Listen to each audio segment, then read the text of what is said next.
l'Aljama, llocs i llegendes de Castelló. L'ermita de Sant Roc de Canet. Llegenda, el misteri de la petjada, de José Juan Sidro Tirado.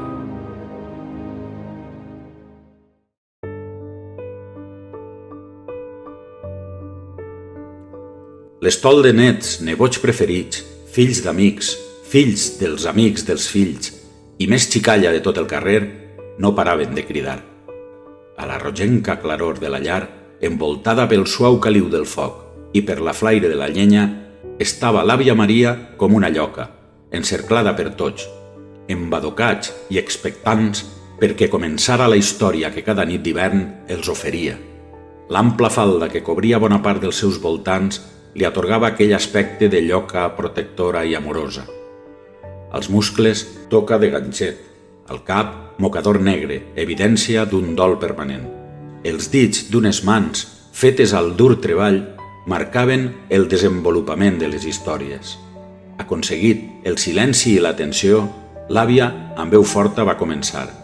Sabeu que hi ha gent per a tot. Qui per no res t'amolla el gos, i qui sempre et va darrere com un gosset, o aquell que passa el temps fent el gos, o que és un gos rabiós o falder. Clar que, de vegades, a més d'un, el tracten com a un gos, o li posen cara de gos, i ell o ella, enfadats, se'n van com un gos sense dir ni adeu. L'àvia, discretament, va fer un silenci per comprovar l'atenció de la conyoga, per a tot seguit, complaguda, continuar. També és veritat que a gos vell tots són puces, i que caçador amb bon gos val per dos, i que gos que lladra no mossega. De segur que ho heu sentit més d'una vegada als pares, i és que els gossos sempre han estat els més fidels amics dels homes.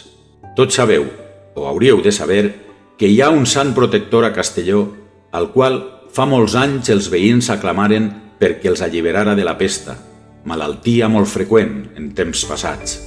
«Sant Roc», va dir Micalet, que era dels més espavilats. Efectivament, tant és així que ara hi ha al nostre poble molts llocs on Sant Roc és festejat. Al Raval de Sant Domènec, al nostre de Sant Fèlix, al Canyaret, a la Donació o a Canet, a l'ermita de Sant Roc, a Tocar de les Fontanelles, on, vet per on, va ocórrer fa molt temps el succeït que ara us contaré. No cal dir que els ulls dels xiquets en aquell moment ja eren oberts com a plats, i tots esperaven amb deler la nova història que l'àvia amb subtilesa havia ja començat a desgranar. Diu la llegenda que en vida de Roc, estant malalt de pesta, un ca, llepant-li les nafres, el va guarir. Aquest va ser l'inici de la contalla. I perquè el sant poguera alimentar-se, el gos li portava un pa cada dia fins que l'home va estar bé. A partir d'aquell fet, gos i sant van anar junts arreu del món fins que l'animalet es va morir. No és per tant estrany trobar una relació de casualitat entre el gos i el sant. En senyal d'agraïment per la protecció rebuda durant la pesta que va patir el nostre poble fa açò molts anys, allà pel 1652, els habitants de Castelló decideixen erigir una ermita per honorar Sant Roc, utilitzant part de les instal·lacions d'una alqueria d'aquella època ubicada a la partida hortolana de Canet, afegint-li una espadanya de maó sobre el ràfec i cobrint-se el terra amb un sol de rajoles cuites, feina per la qual va contratar-se un obrer de la vila, que va cobrar un sou més que minse, tractant-se com era d'una ermita, i dels pocs diners de què disposava el Consell Municipal. Ningú va adonar-se'n, i va ser molts anys després quan va fer-se la gran descoberta. Els xiquets i les xiquetes escoltaven interessats. Doloretes no va poder reprimir-se i va dir: «Què va passar, àvia?» «Calla», va dir-li Manel, «ara ens ho contarà». I l'àvia va proseguir. Tal vegada, quan va condicionar-se el sol de l'ermita, l'obrer, a qui segurament li agradaven molt els animals en general, o els gossos en particular, va tenir una feliç idea i va voler recordar per sempre aquella amistat entre el sant i el gos. I des de l'anonimat va col·locar, sense que ningú ho sabera, en un lloc privilegiat, al mig de l'entrada, a prop del sant i sota la mirada complaguda d'aquell, una rajola especial. I per què era especial? Perquè tenia gravada la petjada d'un gos. De quin gos es tractaria? Seria el gos del mateix obrer? Seria un gos qualsevol? Tindria nom? Seria un cadell? Com va fer-se la petjada?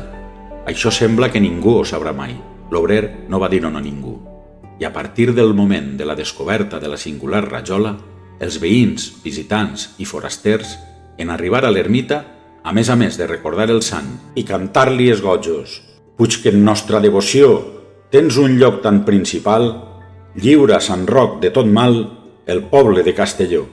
També van anar fent créixer el record envers la imaginada figura del fidel gos que l'acompanyà en vida, recordant-lo també amb uns gojos, possiblement els únics en llaor d'un animal, del gos de Sant Roc.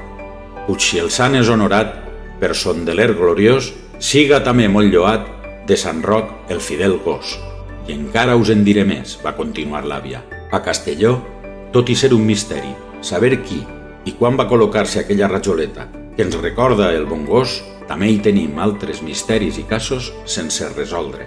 O tal vegada no serà així i hi haja tot un fum d'històries ben sabudes, però gens conegudes al seu darrere, de les que un altre dia us contaré alguna. Ara ja va fent-se massa tard. Els anys em pesen, els ulls se'm tanquen, la son em crida i demà serà un altre dia. «Vinga, àvia, una miqueta més, encara és pronte», va dir l'Ignasi. «Va, vinga», replicà la menuda Anna. I l'àvia, generosa com ella sola, no va poder resistir-se i va continuar. «Només us contaré una mica d'un altre misteri, d'una altra rajoleta. Al vestíbul del casalot amb escut, que va pertànyer a la família Matutano, al carrer de Cavallers, el sòl, el terra, està cobert amb un tipus de rajoles ceràmiques de fang cuit, d'argila roja, i d'un color uniforme, que donen a aquella entrada un aspecte i una aparença rústica i a la vegada clàssica i elegant. Doncs bé, allí hi trobem, vet per on, entre les moltes rajoles que hi ha, una amb una altra petjada incrustada, en aquest cas humana, un peu nu d'un xiquet, observant-se clarament els senyals deixats sobre el fang, els 5 dits i la planta, fent-se més difícil veure la part del taló. Hi haurà alguna relació entre la família propietària de la casa i la rajola amb la petjada del xiquet, com podia haver-hi entre l'obrer i la petjada del gos? Per què aquest peuet en aquest lloc? «Vinga», va dir l'àvia, «ja està bé. Anem a dormir que ja és hora i ja en tenim prou per avui». L'excitació era màxima. La ment i la imaginació dels menuts va fer la resta. Tots tenien alguna cosa a dir, cadascú amb idees a quina més inversemblant, fins que els ulls enterbolits per la son van fer que, un darrere d'un altre, anaren a cercar la màrfega on somiaren, qui ho dubta, en el peu del xiquet i la petjada del gosset famós i distingit de Sant Roc de Canet. Llegenda o veritat, ja us ho he contat. No estaria de més si anàreu a comprovar la verídica realitat de les petjades. Allí estan esperant-vos, perquè sigueu ara vosaltres qui deixeu anar la imaginació. El misteri està servit.